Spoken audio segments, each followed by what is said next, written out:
अपने पर भारत को गीदड़ भभकी दी थी, और जब भारत ने सिंधु जल संधि को निलंबित कर दिया तो अब पाकिस्तान दुनिया को अपना दुखड़ा सुना रहा है। यूएन में भारत के सामने गिड़गिड़ाया है। यूएन में पाकिस्तान ने एक बार फिर से सिंधु जल संधि को बहाल करने की गुहार लगाई। पाकिस्तान में लाखों लोगों के जीवन पर संकट का हवाला दिया।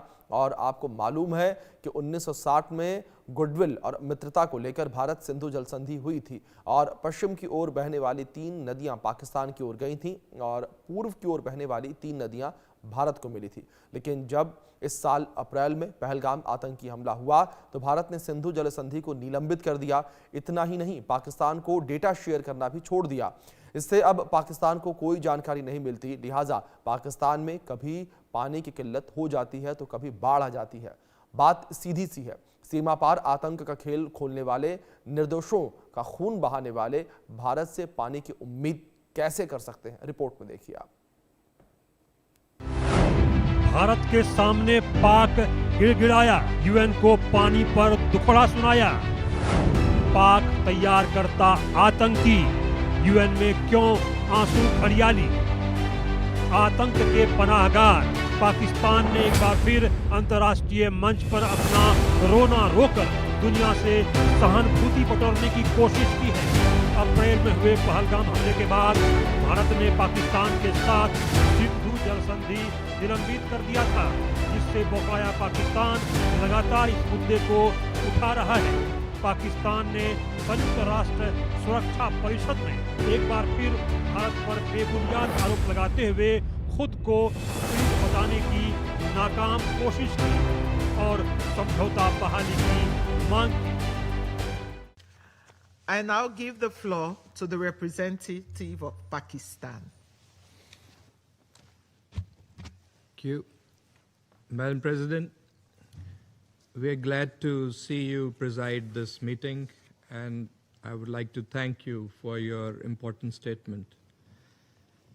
I would also like to thank the distinguished briefers for their thorough and insightful remarks, and we take good note of the recommendations that have been presented. Madam President, the human and environmental toll of armed conflict is evident. Warfare destroys not only infrastructure and lives, it tears apart the natural systems that sustain societies.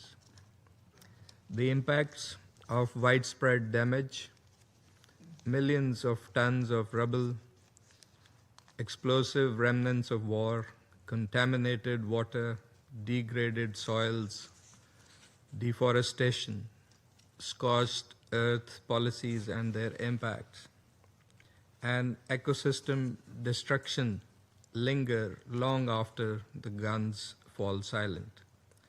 Such harm erodes governance, fuels displacement, and deepens humanitarian crises, particularly in regions already under climate stress. We also recognize that beyond armed conflict, the impacts of climate change, particularly sea level rise, pose a serious existential risk to many countries, particularly the small island developing states. Of even greater concern is the deliberate weaponization of shared natural resources. And a textbook example is the unilateral suspension of the Indus Waters Treaty by India earlier this year. Sindhu जल संधि को लेकर और भारत से जुड़े अन्य मामलों पर पाकिस्तान दुनिया को गुमराह करने की कोशिश करता है। इसको लेकर दोहा में आयोजित द्वितीय विश्व शिखर सम्मेलन में केंद्रीय मंत्री मनसुख मांडविया ने पाकिस्तान पर जमकर निशाना साधा था। एक्सलेंसीज, हम पाकिस्तान द्वारा भारत के बारे में कल की गई कुछ अनुचित बातों पर कड़ी आपत्ति जताते हैं। यह एक अंतर्राष्ट्रीय फोरम का गलत इस्तेमाल है, जिसका मकसद भारत के खिलाफ गलत जानकारी फैलाकर सोशल डेवलपमेंट के एजेंडा से दुनिया का ध्यान भटकाना है। हम सच्चाई बताना चाहते हैं।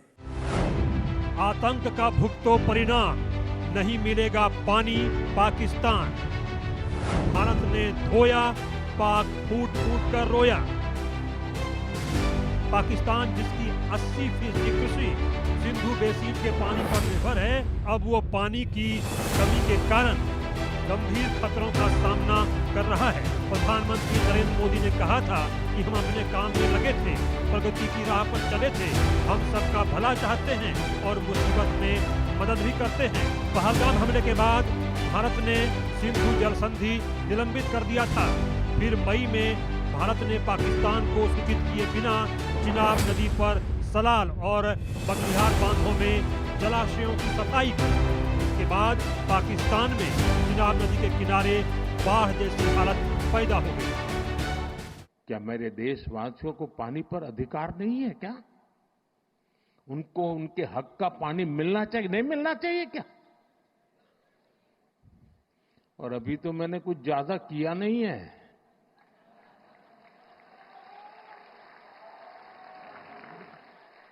अभी तो हमने कहा है कि हमने इसको एबेंस में रखा है, वहां पसीना छूट रहा है। और हमने डैम थोड़े खोल करके सफाई शुरू की। जो कूड़ा कचरा था वो निकाल रहे हैं। इतने से वहां फ्लड आ जाता है।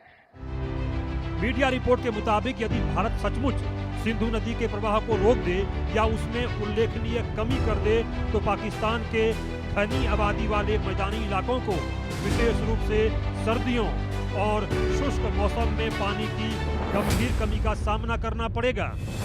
पाकिस्तान ने संयुक्त राष्ट्र में सिंधु जल संधि के निलंबन को एकतरफा कार्रवाई बताया।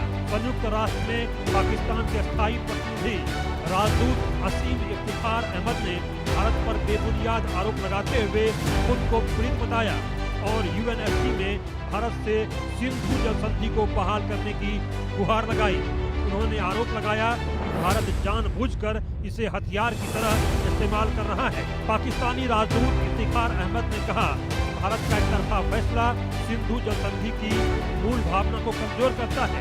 इससे पाकिस्तान में लाखों लोगों के जीवन पर खतरा आ गया है। लेकिन पाकिस्तानी राजदूत यह भूल गए कि भारत ने यह संधि निलंबित क्यों किया।